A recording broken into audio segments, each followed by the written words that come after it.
Hepsinin bir hikayesi var bundan.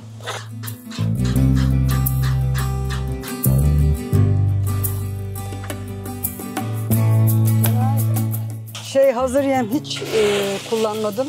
Kızlar bugünkü mahsul bunlar mı? Evet, bunlar dünkü.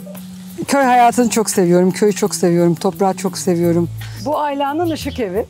Eğer Tatuta çiftlikleri gerçekten şeyse benden doğalını bulamaz. Burası bir işletme değil. Eskinin yenilendiği, işte kendi kendine yeten, onaran, tamir eden, üreten bir yaşam alanı. Herkese merhabalar. Bugün Çanakkale'nin Şirin mi Şirin Bayramiç ilçesine bağlı Zeytinli köyündeyiz.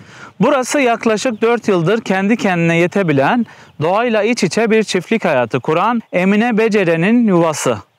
Emine Hanım keçilerinden elde ettiği nefis peynirlerle geçimini sağlıyor. Etrafında tavukları, kedileri, köpekleri, kısacası tam bir hayvansever. Şimdi gelin bu güzel insanın yaşamına yakından tanık olmak için evine konuk olalım. Şimdi hazırsanız yayınımız başlıyor. İyi seyirler. Bu videomuz Kaz Dağları eteklerinde Edremit Körfezi'nde yer alan Florya Butik Otel sponsorluğunda sizlere ulaşıyor.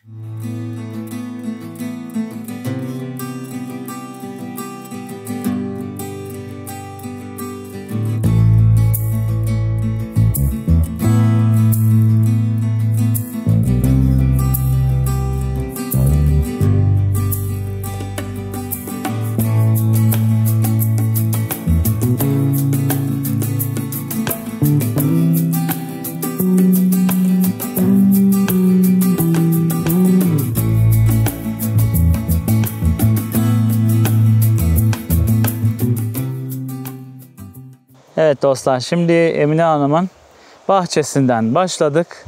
Şöyle görmüş olduğunuz gibi bostanda yok her şey var. Burada ayçiçekleri, kabaklar, domatesler, biberler ve içinde kadife çiçeklerini görüyorsunuz. Çeşit çeşit çiçekler var. Tüm bunları kendisine soracağız. Hemen şurada keçilerin sayası var. Şöyle şu tarafta yaşam alanını görüyorsunuz ağaçların altında.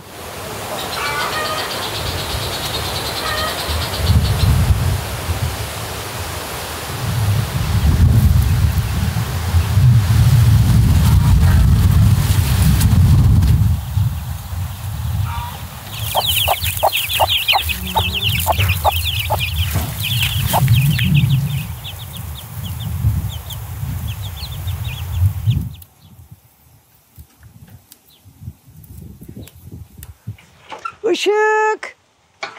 Hadi kızım gel. Gel kızım. Gel kızım. Hadi gel anne. Gel Işık. Hadi gel. Hadi. Gel. Gel annem. Gel annem, sağ olun seni.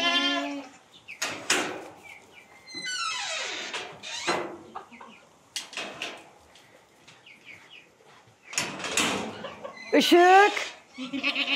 Gel. Gel kızım. Gel. Aferin kızıma. Aferin kızıma. Dur. Dur sağ ol anneciğim seni. Oy. Oy benim cicikleri güzel.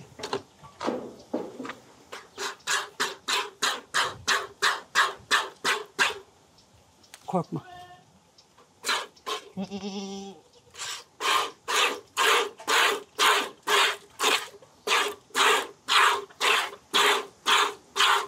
Bunlar benim küçük kızlarım.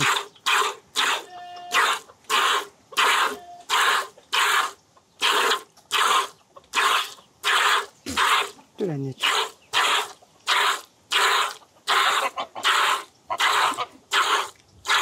Her gün kaçta böyle keçileri sağımını yapıyorsun? 8.30-9 gibi girerim yanlarına. 10-10.30 gibi çıkarım. Kaç tane şu an sağılan keçi var? 8 tane keçim var.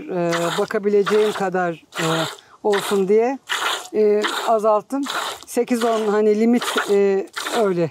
Bakabileceğim kadar olsun.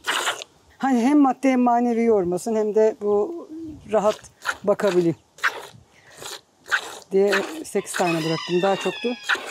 O beni biraz zorladı.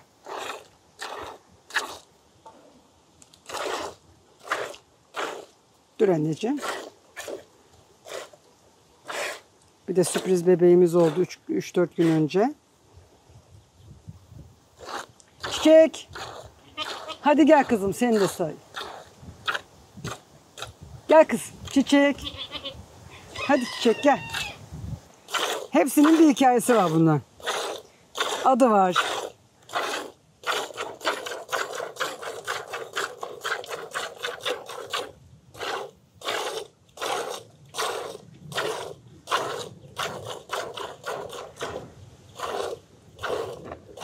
Annesini komşudan aldım.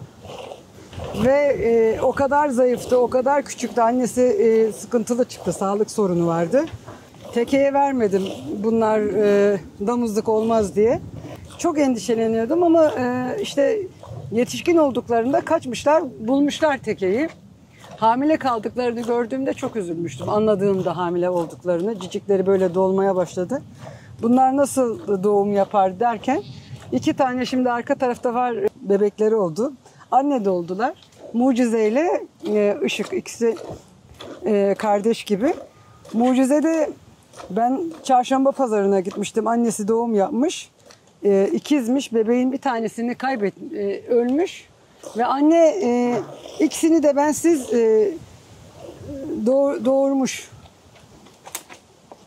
O hasta kardeşiyle aynı karında nasıl yaşamış? Mucize gibi. Onun adı da Mucize.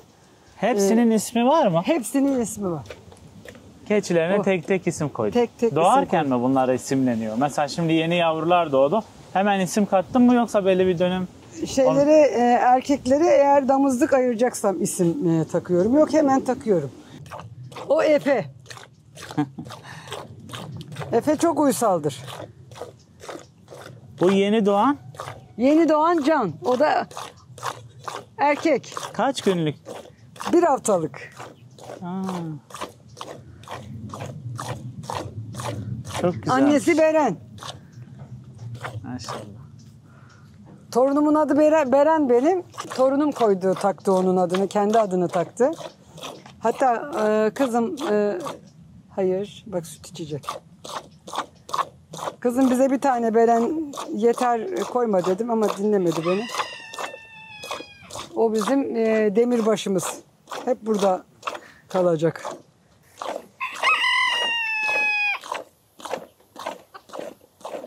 Peki keçilerin sütünü sağıyorsun. Evet. Neler yapıyorsun sütü? Böyle süt olarak mı satıyorsun, peynir mi yapıyorsun? İhtiyacı olana süt olan da köyde bize Emine işte 3 kilo 5 kilo süt getir diyene süt de veriyorum. Ama genellikle peynir yapıyorum. Peynir yapıyorsun. Evet. Peynir yapıyorum. Peynir olarak tüketiyoruz. Bol bol kendimiz de bol bol yiyoruz. Çoluğum çocuğum da satıyorum da. Gel Elif. Gel Elif. Gel kızım. Gel. Gel şöyle geçelim. Gel kızım sen. Gel. Orası çok... Dur kızım.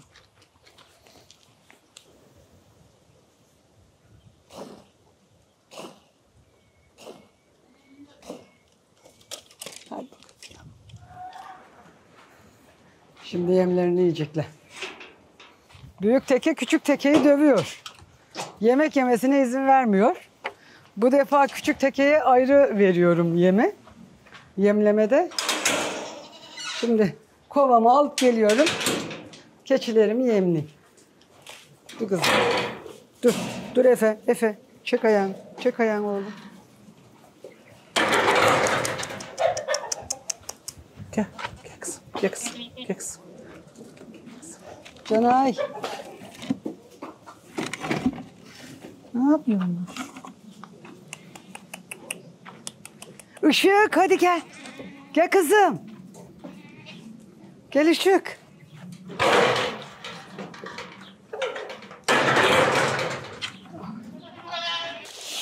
Yem olarak ne kullanıyorsun? Arpa Arpa ve veriyor. mısır.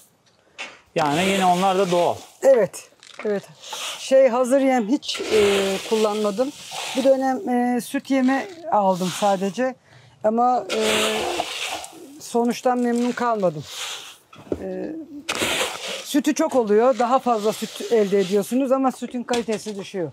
O peynirin tadı bile değişiyor. Yağ oranı da değişiyor değil mi? Yağ oranı da değişiyor. Dedim bir de bu çok ticari anlamda yapmıyorum. Sütü satmıyorum. Kendim dedim yapıyorum. Keseyim bu yeme. Direkt köylüden de alıyorum artık arpayı, mısırı. Konuşuyoruz baştan. Bana şu kadar ton ayır diye.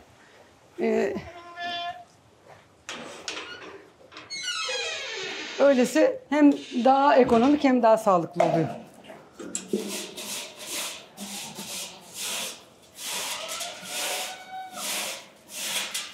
Bizim rutinimiz her gün böyle.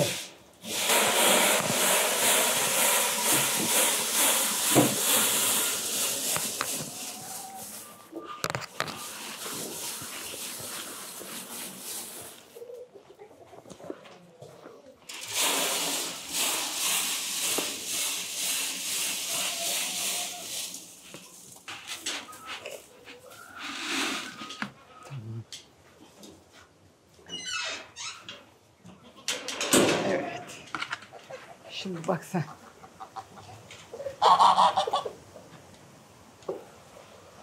Kızlar. Hadi bakalım. Şafak gel.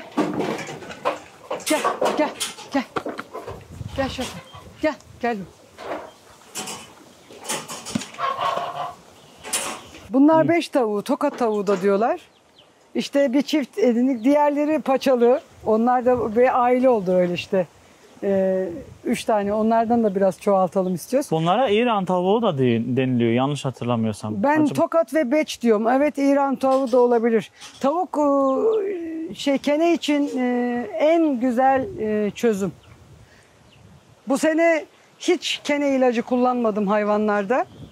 Özellikle keçilerde. Gördün mü? Ay, çok tatlıdır, çok.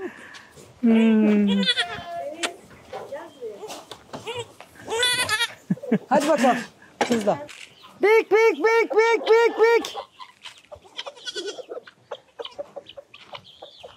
Yaver. Gel. Heh.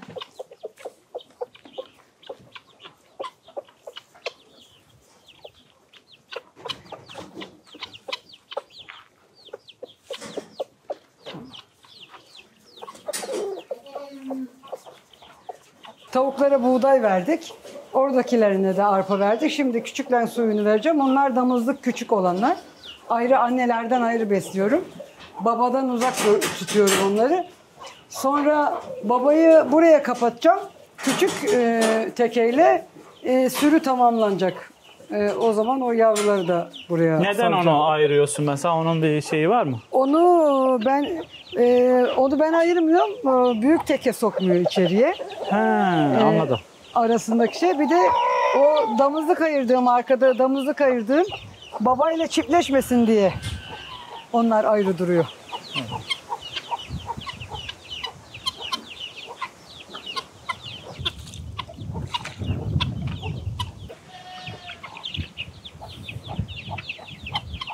Bunlar çok sert. Bütün tavuklara kızıyorlar. Canay.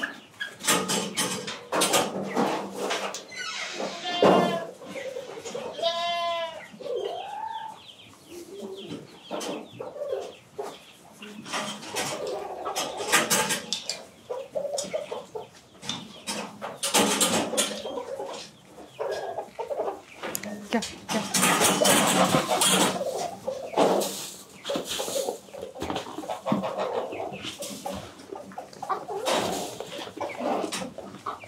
Kızlar Bugünkü çalışmış. mahsul bunlar mı? Evet, bunlar dünkü. Dünkü mahsul mü? Bugün daha çalışacaklar, evet.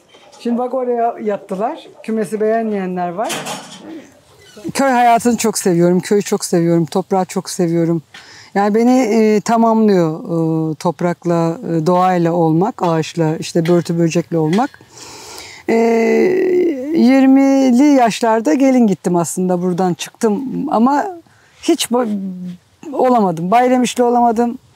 Nerede yaşadıysam hiçbir yerli olamadım. Hep beni köyüm, toprağım çekti. Çocuklarımı büyüttükten sonra terzilik yapıyordum Bayramiş'te. Şartlar beni hani çalışmaya itmişti. Kızım organik tarım okudu. Üniversiteyi bitirdi, döndü. Ben terzilik işini kızıma devrettim. 200 sene birlikte çalıştık. Sonrasında dedim sen ayaklarının üzerinde dur. Kendi işini kendin yönet. Kızım terzi oldu. Ben köyüme geri döndüm. Köyde yaşamaya başladım. İşte şartlar bazen senin planınla, senin planladığın gibi hayatın planladığı farklı oluyor. Evet, hayattaki gerçekler değişebiliyor yani. Değişebiliyor. Gene bir dönem uzaklaşmak zorunda kaldım. Bir dönem hasta bakıcılığı yaptım. O hasta bakıcılık yaptığım dönemde de o baktığım hastanın çocukları bana aile oldu. 2 sene, 2,5 sene onlarla yaşadım. Ve bu araziyi aldım. Hı hı. Peki şu an bulunduğumuz yer bayram için Zeytinli Köyü. Zeytinli Köyü. Biraz köyünüzden de bize bahsedebilir misiniz? Zeytinli Köyü nasıldı? Burada çocukluğunuz nasıl geçti? Biraz eski dönemleri anlatabilir misiniz? Çocukluğumun çok güzel geçtiğini düşünüyorum. Çok güzel bir çocukluk yaşadım. Bizim dönemimizde çok temizdi her şey. Hani böyle düşünceler temizdi, duygular temizdi, gıda temizdi, insan ilişkileri temizdi, sıcaktı, samimiydi. Yani hesapsız düşüncelerimizi, duygularımızı paylaşabilirdik. Yerden işte daldan kopardığımız meyveyi, yerden kopardığımız salatalık, acur neyse eteğimize siler yerdik. Çok steril büyümüşüz, yetişmişiz. Bunu hep korumaya çalışıyorum, öyle yaşamaya. Aslında dünyada şimdi ona doğru gitmeye çalışıyor değil mi? Mesela diyorlar ki eskiye dönelim. İşte organik yetiştirelim, doğal yetiştirelim. Şimdi biraz da insanlar o eskiye dönmek istiyor. Bunun nedeni sizce ne? Günümüzde çok mu ilaç kullanıldı tarımsal ürünlerde? Aslında yıktığını belki insan tekrar eliyle bozduğunu, kendi eliyle bozduğunu, kendi eliyle onarmaya çalışıyor. Ama öyle eskiye hani eskiye özlem duyuyor ama eskiyi korumuyor. Sahip çıkmıyor. İşte bağ bahçe satılıyor. Köyde bizim köye şu an gitsen evler yıkılıyor. Son zamanlarda beynimde dönüp dolaşan bir düşünce var mesela benim. Çocuklarınızı öyle güzel yetiştirin ki siz göçüp gittiğinizde sizin bıraktıklarınıza sahip çıksın. Bizim bıraktıklarımıza sahip çıksın. Biz göçüp gittiğimizde evimiz ölmesin, toprağımız ölmesin, ağacımız ölmesin. Ama maalesef sahip olma, ego benim olsun duygusu, düşüncesi dağıtıyor. Aileleri de dağıtıyor, kardeşleri de dağıtıyor. Evler, anneler babalar göçüp gidince evler de çöküyor, yıkılıyor. Adil paylaşım olmuyor. İlla bir sorun yaşanıyor. Evet. Yani anne baba yaşarken aslında yapması gerekeni yapmıyor. Göçüp gidince genelde bizim yaşlılar öyledir ya. İşte biz genelde paylaşım yapmazlar. İşte ben gidince ne yaparsanız yapın derler. Aslında ama çok hatalı bir davranış. Çünkü yaşarken aslında adaletli bir şekilde paylaşım yapsa belki de çocuklarıyla konuşa fikirlerini ala var böyle bu şekilde davranan anneler babalar da var. O aileler zaten o çocuklar kopmuyor birbirinden. O daha sağlıklı oluyor. Evet, öylesi. Adaleti sağladıkları için aslında Evet. aralarında bir sıkıntı, sorun da olmuyor. Kırgınlık da olmuyor. Kırgınlık da olmuyor. Öbür türlü konuşmadığın zaman, paylaşmadığın zaman, çocuklarının fikrini almadan ben göçtükten sonra aranızda ne yaparsanız yapın deyip adaletli paylaşım olmadığı zaman çocuklar da birbirine aslında kimsenin kimseyle sorunu yokken arada bir sorun çıkıyor. Evet. Köylerdeki aslında göçlerin bir nedeni de bu değil mi? Muhtemelen. Yani bir nedeni de belki de kendi memleketine dönmeyen, kendi toprağında bir şeyler üretmeyen insanların bir sorunu da belki de budur. Paylaşım sıkıntısından dolayı. Peki bunun dışında mesela köylerde genç nüfus nasıl? Sizin köyünüzde böyle gençler çok dışarı gidiyor mu? Bütün köylerde gençler dışarıya gidiyor. Bizim köyde de başka köylerde de çok az. Başka nedenler nelerdir mesela bunların dışarı göç etmesinde? Sanırım daha kolay emeksiz yemek, masa başı, sigorta, gibi işte eskinin o 80'lerin 90'ların Sigortan olsun. sigortan olsun, sırtını devlete daya, daha kolay yaşa, işte bilgisayar başında tık tık. Şimdi çalışmak aslında bir nimet. Çalışıyor olmak bir nimet ama gençlik buna külfetmiş gibi bakıyor. İşte çok çalışıyorum. Hani bütün hafta çalıştım, hafta sonu tatile gideyim. Bütün hafta çalıştım, işte hafta sonu evimde dinleneyim. İşte evimde olduğum gün şuraya gideyim, buraya gideyim gibi düşünce düşünüyorlar. Hem kendilerini yoruyorlar, yani düşünce olarak, zihin olarak kendilerini yoruyorlar. Hem de lüzumsuz bir şeyin içine giriyorlar. Döngünün içine giriyorlar. Gereksiz bir döngün. Aslında çalışıyor olmak, üretebiliyor olmak çok büyük bir nimet.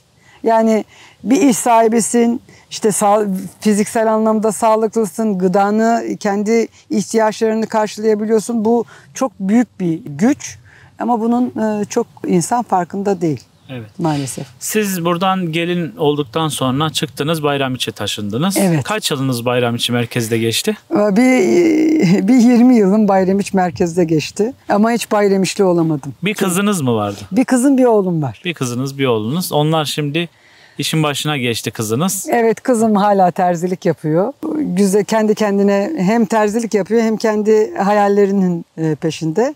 Oğlum Çan'da eşinin yanına, hani eşinin memleketine gitti. O da araba istasyonunda çalışıyor. Bu araba muayenesi. Anladım. De. Şehirde onlar. Peki şehirde. sizi köye iten sebep neydi? Böyle üretime, yeniden keçiler aldınız. Burada bahçenizde şu anda oturuyoruz. Çok güzel bir bahçeniz var. Köyünüze dönmenizdeki ana sebep neydi? Yani Ben bir kere dediğim gibi hiç kasabalı olamadım. Hani Bayramiç'e hiç gelin gittiğim ilk yıllar elimde avucumda pazar parası, pazarda saatlerce gezip maydanoz almakta, ıspanak almakta çok zorlandığımı hatırlarım. Yani şimdi buna para verip de mi alacağım? Çünkü alışmışız. İşte dolma saracaksınız. Hemen gidip bahçeden maydanozunuzu toplarsınız. İşte hemen bahçeden ıspanağı toplar kavurursunuz. Öyle üreterek. Annemle çok anlaşamazdık böyle. Bizi çok severdi muhtemelen ama bize sevgisini çok belli etmezdi, göstermezdi diye düşünüyorum ben. Şimdi geriye dönüp baktığımda aslında o kadar çok meşgulmüş, o kadar çok üretiyormuş, o kadar çok çalışıyormuş ki bizi sevmeye zamanı olmamış. Ama bize çok şey öğretmiş.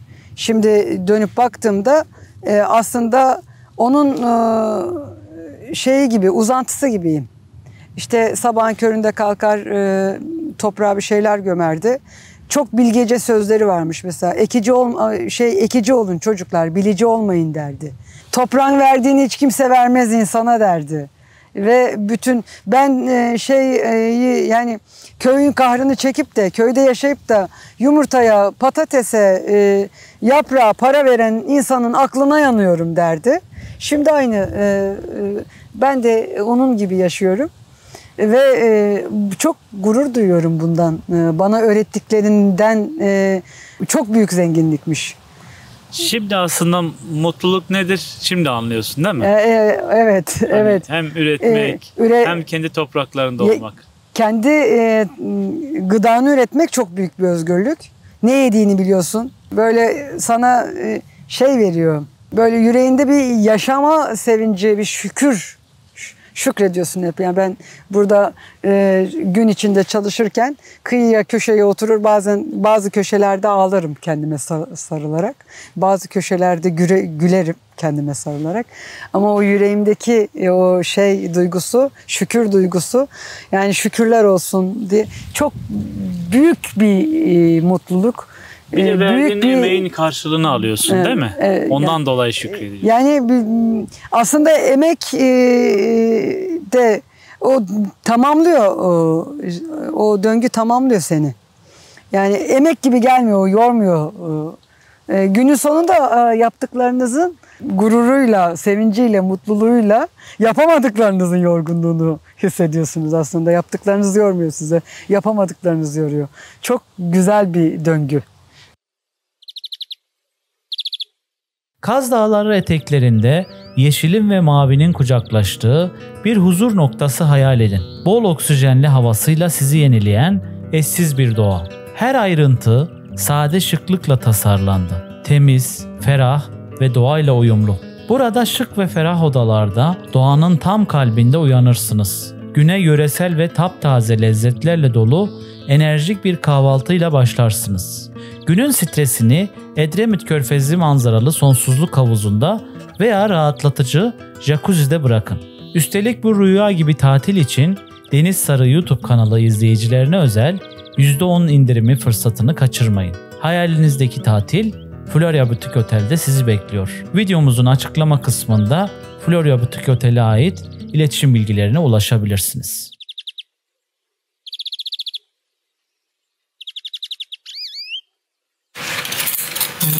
Bal da komşularımızın balı. Bu yaptığınız peynir değil mi? Evet.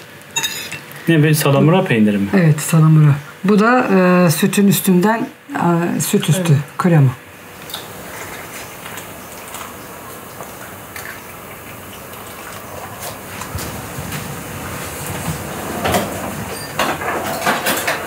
Şimdi sabah 6'da alarm çalar. Bazen ben alarmı da beklemem ama rutinim 6'dır. 6'da uyanırım. Yataktan hemen kalkmam. Doğayı dinlerim, işte kuşların sesini dinlerim. Meşelik yaşadığım alan çok şükürler olsun. Ağaçların yapraklarının hışırtısını dinlerim.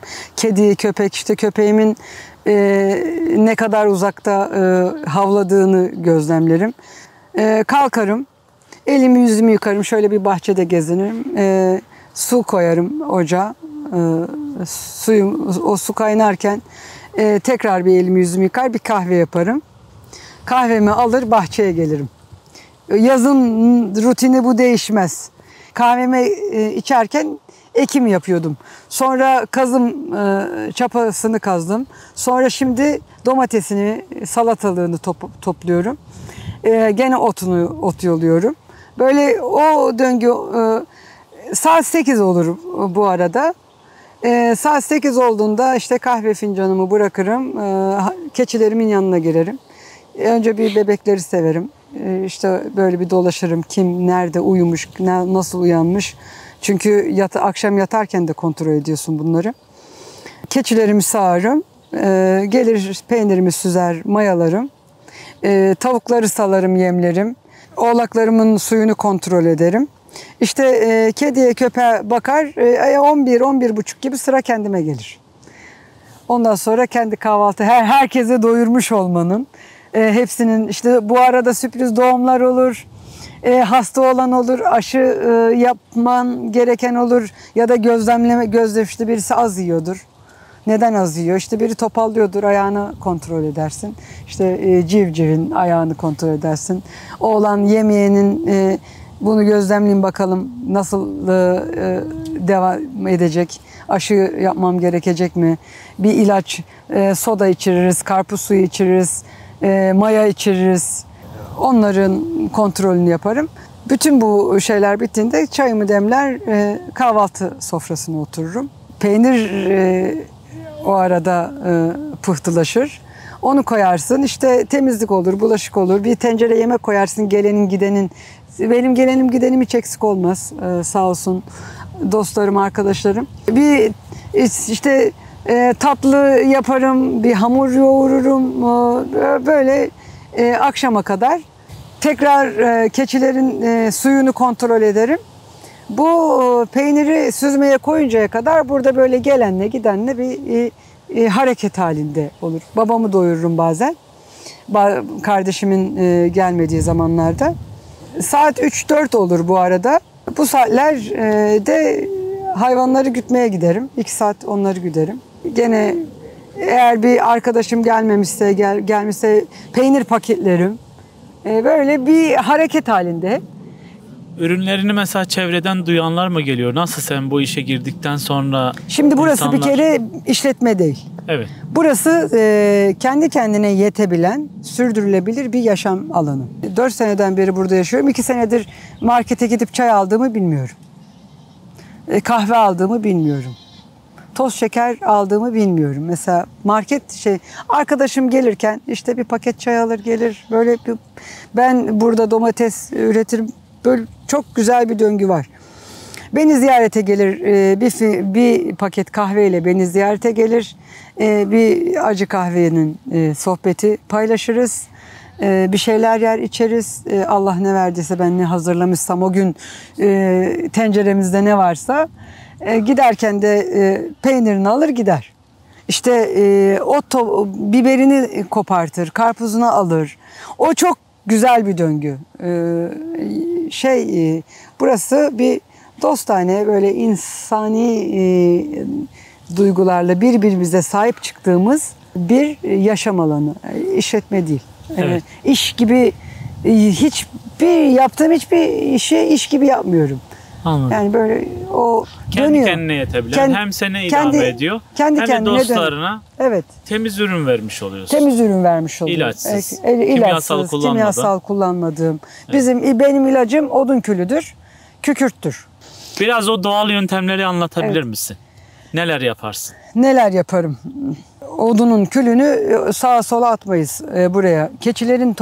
Keçilerin gübresini sağa sola değil, bir yerde onları yığarım, biriktiririm. Biraz su, biraz kireç yanmasını beklerim. Ondan sonra bahçeye getiririm. Maçlama diyor şimdiki arkadaşlar. Yanmadığı zaman gübre kirletiyor, hani kirleniyor. Yakar ama gene de çok. Tavuğun gübresi burada, keçinin gübresi burada. Kışın yaktığımız odunun külü burada. Külü ne amaçla kullanıyorsun? Kül çok steril bir şey. Dengeliyor o doğadaki şeyi. Külü döktüğün yerde ot bitmez. Biyoçar diyorlar şimdi yeni çiftçiler. Ben bilmem biyoçar falan. Ama o kül topraktaki dengesini mikrobik şeyin dengesini buluyor. Bir de herhalde böceklenme de olmuyor değil mi? Böceklenmeyi engelliyor. İşte temizliyor, arındırıyor aslında. Evet, bitkiyi korumuş oluyor. Bitkiyi korumuş oluyor. Çiçeklerden de biraz bahsedersen. Çiçekleri de hep her yerde, çünkü çiçekler var. Çiçekler ya şimdi doğal süreçte hiçbirini ben dikmedim o çiçeklerin. Kendi kendine bitiyorlar. Kadife çiçeği domatesi destekliyor bir kere. Çok güzel. Hayvanların ve bitkilerin kendi dili var. İnsan müdahalesi olmadığı zaman, kimyasal hani kötü müdahale olmadığı zaman gözlemlediğinde, ben bunu isimlendiremem ama o onu sanki destekliyor işte. Tozlaşmayla birbirinin zararlılarını ve zararlılarını yok edip birbirlerine fayda sağlıyorlar, destekliyorlar. Böyle inanıyorum. Çiçekler de böyle işte kendi kendine kozmos diyorlar bu arkadaşa. Vakti gelince her sene kendisi bitiyor. Zamanı, tohumunu dağıtıyor. Öyle destekliyor birbirini. Buradan tüm kışlık ihtiyaçlarınız çıkıyor. Yazlık, kışlık, evet. Yazlık, kışlık ihtiyaçlarınız çıkıyor. Konserve yapıyoruz, kurutuyoruz, salça biraz yapıyoruz, da Bayramiç, özellikle şehirden köye göç edenlerin, kırsalda yeni bir yaşam kurmak isteyenlerin herhalde Çanakkale'deki en büyük uğrak noktalarından biri. Yani taşındıkları. En güzel ilçesi olduğunu düşünüyorum ben Bayramic'in. Hem coğrafi anlamda hem insan kültür anlamında. Hani Yörükler, Türkmenler, göçmenler, biz burada çok güzel bir şey kurmuşuz. Kozmopolit bir. Evet. Burada kimse kimseye ötekileştirmez. Kimse kimsenin yaşam alanına müdahale etmez. Saygı çerçevesi içinde konuşa güzel gidiyor. Evet. Kaz Dağları'nın suyun da etkisi büyük olduğunu düşünüyorum. Her ne kadar korumakta çok başarılı değilsek de şeye de çok öyle organik falan o hikayelere de hiç inanmıyorum. Ama doğal tabii ki köyde bizim annelerimizin, ninelerimizin yapmış olduğu üretim tarzıyla aslında biz üretim yaparsak doğru sonuç alıyoruz. Doğru sonuç alıyoruz. Aslında eskiye dönmemiz gerekiyor. Kesinlikle. Hani endüstriyel tarzında böyle ticari mantıkla yapılan üretim tarzlarını tabii Aslında demek istemiyorum ama özlem duyduğumuz, eski deyip özlem duyduğumuz şeye sahip çıkmamız yeterli gibi aslında. Kendi müdahalelerimizle işte bozuyoruz dengeyi. Ama her söylenene de çok itibar da etmemek lazım. İşte ne bileyim, tohumun önemini vurgulayan birçok insanın görüyoruz. İşte yediği meyvenin çekirdeğini sobaya atıveriyor. Ne bileyim, aslında permakültürün savunuculuğunu yapan işte kavakla elgovanın arasındaki farkı bilmiyor gibi hastalıklı ya da yanlış şeyler de var.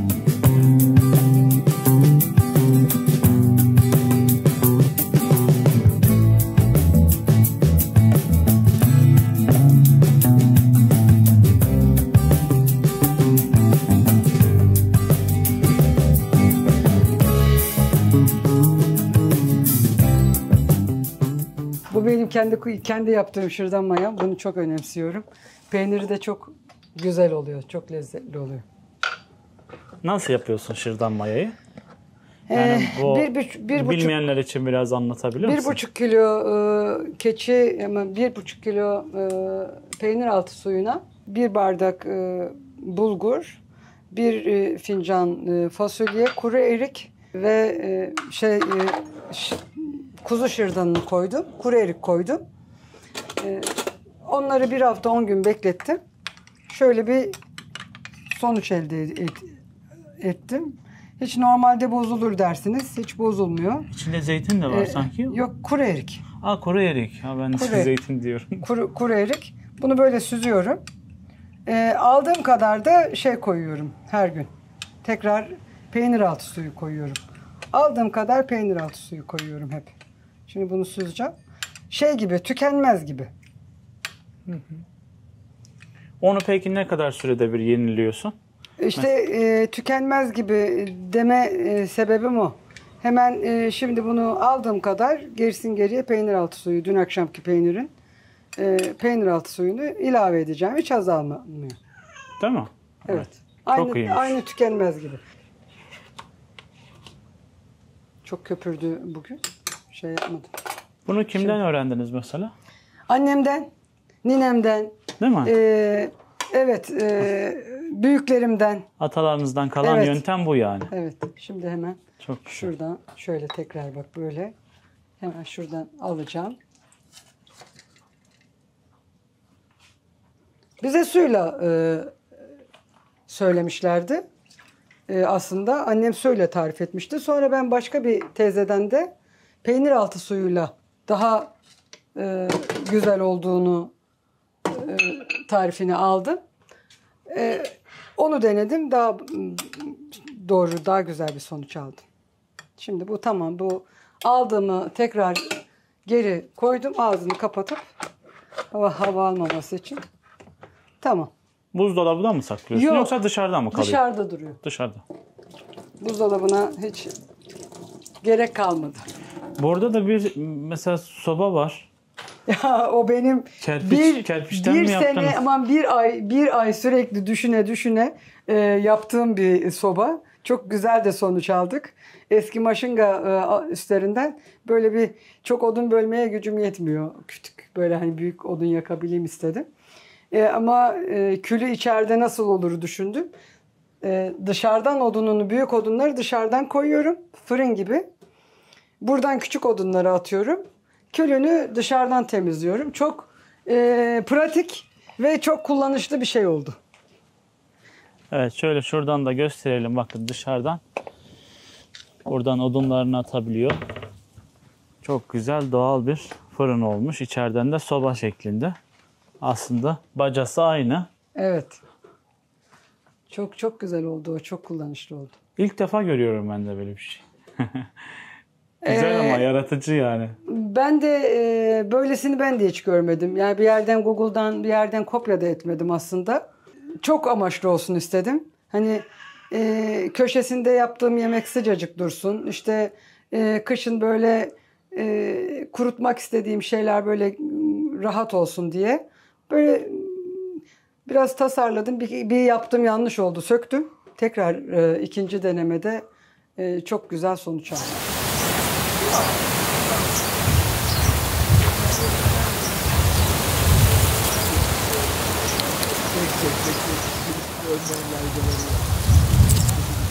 Yaşam alanını göreceğiz.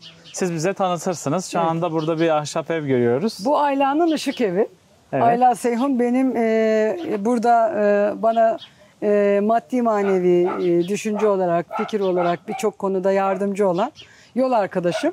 Şimdi kendisi İstanbul'da. Ayla'nın ışık evini misafir evi gibi kullanıyoruz. Misafir gelen arkadaşlarımız burada kalıyor. Yardımcı, gönüllü gelen arkadaşlarımız. Gönüllü de derken böyle bir gruptan, şeyden değil. Eşimizin, dostumuzun önerisiyle bana el vermeye yani isteyen. kırsal hayatı deneyimlemek isteyen de geliyor mu? Evet. Burası, peki siz üye oldunuz mu bu Tatuta çiftliklerine? Hayır. Eğer Tatuta çiftlikleri gerçekten şeyse benden doğalını bulamaz. Bir iki arkadaşım önerdi. Ben Berkay'la görüştüm, hatta Berkay Atik'le. Tamam falan dedi ama sonrasında kaldı. Ben de ısrar etmedim. Zaten o kadar çok yoğun geçiyor ki zamanım. Sabah kalkıyorum akşama kadar koşturma halinde tek başıma. Zaman ayıramadım. Onlar da çok geri dönmediler diyeyim. Evet, onlar da geri dönmediler. Evet, burada bir tane şimdi küçük bir mutfak alanı var. Yatak Evet, var. Evet. Orada tuvalet banyo Tuvalet herhalde. banyomuz var. Şöyle şunu da çekiverelim. Ayla böyle şöyle görsün. Ayla'nın ışık evi. Işık evi burası. Şimdi yani geldiğinde Ayla Hanım burada kalıyor. Burada kalıyor. O olmadığı zaman da arkadaşlarımız kalıyor. Misafirleriniz kalıyor. Evet. Ben eski terzi. Buraya da dikiş makinemi koydum. Şurada dikeceğim dikişler var. Şu örtüler böyle. Sonra birazdan bakarız. Orada bir küçücük dikiş dikme alanı yapıyorum. Biraz önce demiştim sohbet ederken. Burası bir işletme değil. Eskinin yenilendiği, işte kendi kendine yeten, onaran, tamir eden, üreten bir yaşam alanı diye. Çok seviyorum dikiş dikmeyi. Eskiden mesleğimdi. Böyle gene işte eskiyi yeniyi yenilerim. Biraz ekonomiye katkısı olur. Şalvar dikerim, bir şeyler yaparım diye. Onu o alana taşıyacağım sonra. Burası şimdi misafir evimiz bizim. Evet. Burada Burası buradasınız? Burası Bostan. Babamla birlikte yaşıyoruz. Burası Bostan alanı. Evet, Bostan'ı da gösterelim şöyle. Evet. Biraz önce röportajımızı yaptığımız yer. Şöyle de gösterelim. Bakın Bostan'da Burada ihtiyacı fıstık için her şey var. Her şey var. Yani neler var? Fıstık burası, bu baştakiler. bayağı fıstık var, domates, biber, patlıcan, börülce, fasulye, mısır. Bu sene ayçiçeği de ektim. Soğanımı, sarımsağımı, baklamı ve nohudumu hasat ettim. Yer elması. Burası kontrolsüz. Kendi kendine biter çıkar. Şuraya ben neredeyse hiç tohum saçmıyorum. Kendi işte marullar dökülür, tekrar biter. Maydanozlar tohumu dökülür, tekrar biter. Burası öyle bostan alanı. Diğer tarafta keçilerim var, kızlarım. Orası keçilere ayrılmış bir alan. Şimdi telini biraz daha yayılım alanını genişleteceğim. Tel çekiyoruz. Orası da öyle. Burada bir dinlenme alanımız var. Böyle sohbet ettiğimiz, eşin, dostun geldiği. Sonraki zamanda belki böyle saz çalıp türkü söyleyen arkadaşlar gelir. Onlara sahne yaparız diye de bir kurgu var aklımda. Şuraya fırın yapacağız. Yağlı pide, işte bizim geleneksel çırpma böreklerimiz vardır. Bu yükselti fırın için hazırlandı. En başta fırın yapmayı planlamıştık. Mutfak başka ihtiyaçlar öne geçti. Şimdi ama artık buna da sıra geldi. Burası da mutfak. Köy yerinde tabii ki dağınıklık olacak. Her şeyin yeri geliyor.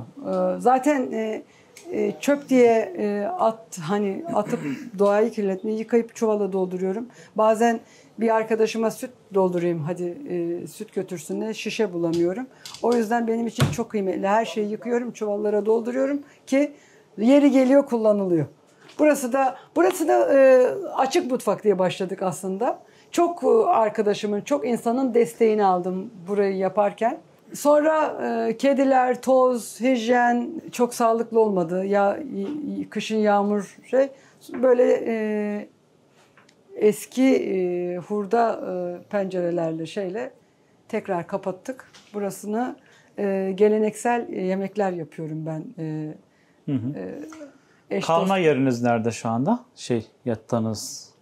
Şimdi oraya gidiyorsun. Evet, buradaki sobayı tekrar içeriden göstermiş olalım. Şimdi de kaldığınız yere gidiyoruz. Buraya da depo diye başladık. Burası da benim kaldığım. Orada pişiriyorum, yiyorum. Burada uyuyorum. Evet. Burasını da şimdi camla kapattık.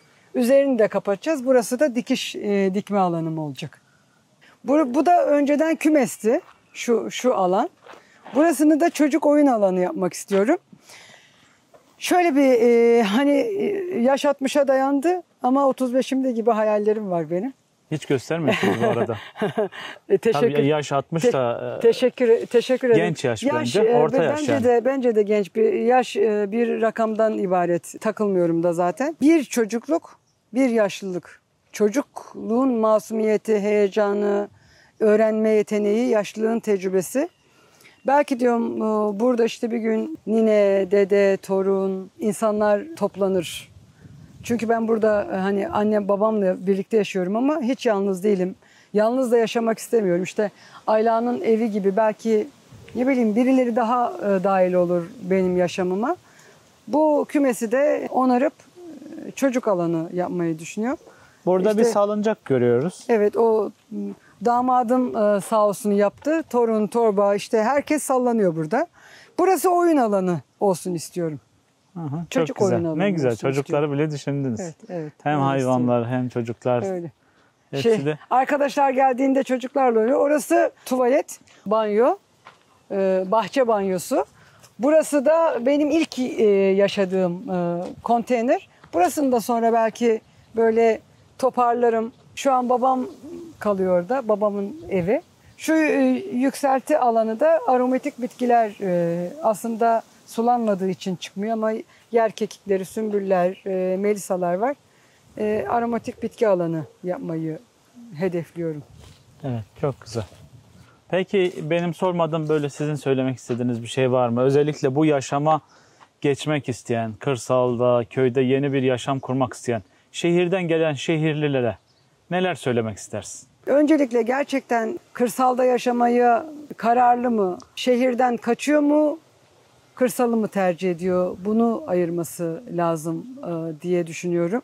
Toprakta öğretmek, toprak kitaptan, defterden öğrenebileceğin bir şey değil. Bunu bizim bu bölgede herkes söyler. Reçberin karnını yarmışlar, 40 yıl çıkmışlar derler. Çok üretmek kolay bir şey değil.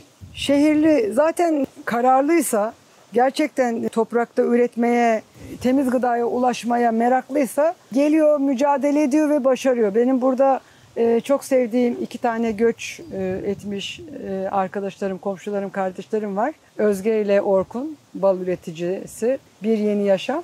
Tertemiz çalışıyor çocukla. Sıcakta, kışta, soğukta. Yani mücadele veriyor. Ben çok gıpta ediyorum. Benim ters göçle ilgili hayal kırıklıklarımı, yaşadığım hayal kırıklıklarımı onaran çocuklar bunlar. Gene Defne ile Caner var, buğday üreticisi, zeytin üreticisi, susam üreticisi. Gerçekten mücadele veriyorlar, çalışıyorlar, gayret ediyorlar. Bizim köylüler onlara internet çiftçisi diyor ama ben öyle düşünmüyorum. Gerçekten yapmak isteyen karar veriyor ve başarıyor. Benim nacizane ne tavsiyem olabilir? Oldukları gibi görünsünler, göründükleri gibi olsunlar, mücadele etsinler. Yani burada benim en büyük insanda yaşadığım en büyük çelişki söyledikleriyle yaptıkları arasındaki uçurum. Uyuşmuyor yani. Bu insanı kötü etkiliyor. Bakarsan herkes doğal yaşam, doğal üretim, doğal üretim, doğal üretim ama hiç de öyle ne kadar doğal, ne kadar üretim bilmek lazım. Evet. Yani üretim konusunda dolu dolu konuşan insanların şeyine gidiyorsunuz, yaşam alanına gidiyorsunuz. Bakıyorsunuz maydanoz yetiştirmemiş. Yani insanı duygusal anlamda kırıyor bu. Hani o yüzden ben kendi yaşam alanımda doğru bildiğimi doğru şekilde yapmaya gayret gösteriyorum ve hani su akıyor yolunu buluyor. Gerçekten üretmekle ilgili doğru yerde olan seni buluyor, göz teması kurarak sana destek oluyor. O şey oluyor. Hani derler ya, sen doğru ol, doğru bildiğinden vazgeçme, mücadelenden, gayretinden vazgeçme. Zaten oluyor, yürüyor, akıyor. Evet. Bu kadar güzel anlattınız, güzel söylediniz. Yani gerçekçi olmak lazım. Evet. Olduğu gibi gözükmek lazım. Evet. Samimi olmak lazım. Samimi olmak lazım. Yani, aslında, ya da bir şeyi yapıyorsan, söylüyorsan pratikte de arkasında durman lazım. Arkasında durman lazım. Evet. Böyle olduğunda da zaten akıyor. Kalıcı oluyor, gerçek oluyor, ürüyor, çoğalıyor. Yani bugün varız ya. Son olarak bir şey daha sormak istiyorum. Şimdi burada tabii bayram için bir köyünde doğdunuz, büyüdünüz, yaşadınız, şehire gittiniz, geldiniz. Kendi bölgendeki insanlar nasıl düşünüyor? Hani böyle bu tarz üretime girdiğin zaman. Çünkü köylüler artık bakıyorsun böyle üretim yapıyorlar. İlaçlama çok fazla var. İşte sünni gübre atma çok fazla var. Ama siz tam tersi bir şey yapıyorsunuz. Doğal olanı yapıyorsunuz. Çevreden nasıl karşılanıyor? Yani bu örnek mi? Kimi örnek teşkil ediyor, destekliyor, takdir ediyor. Kimisi de diyor aman işte uğraşıyor da orada öyle kendi bildiğine, deli midir nedir diyor. Yani herkes kendi şeyine göre. Ama bizim köyde ata tohumuna sahip çıkan böyle bir kitle var. Özellikle domateste, fasulyede, börülcede ilaçlama yapmadan temiz zaten meyvecilik yapılmadığı için çok ilaçlama da yok. Kuru tarım daha çok. Böyle sulu hani yaz mahsulü deriz biz. Bu tarz üretimi de ticari değil, kendine göre yapıyor. Çoluğuna çocuğuna kadar yapıyor. O yüzden bu bölge ata tohumuna ve temiz hani o eski ilaçsız tarıma hakim. Evet, çok güzel. Bugün verdiğiniz bilgiler için çok teşekkür ederim. Ben teşekkür ederim. Yayınımızın da sonuna geldik ama umarım başka yayınlarda tekrar sizinle buluşuruz. Ben de çok isterim. Uzun. Bazen insanın dimağı tutuluyor. Böyle tıkanıyor. Şunu hissettim ben. Mesela çalışırken çok güzel anlatıyorsunuz. Yani daha akıcı anlatıyorsunuz. Çünkü hayatın içinde yaşayarak anlatıyorsunuz. Bir gün sizinle özellikle buradan da seyircilerimiz duysun. Bir gün sizin bir gününüzü çeken bir belgesel yapmak istiyorum. Çok sevinirim. Çok sevinirim. Çok da yerinde olur, güzel olur, keyifli olur. Örnek olur mutlaka. Örnek olur. Teşekkür ederim her şey için. Ben teşekkür ederim. Görüşmek üzere. Görüşmek üzere.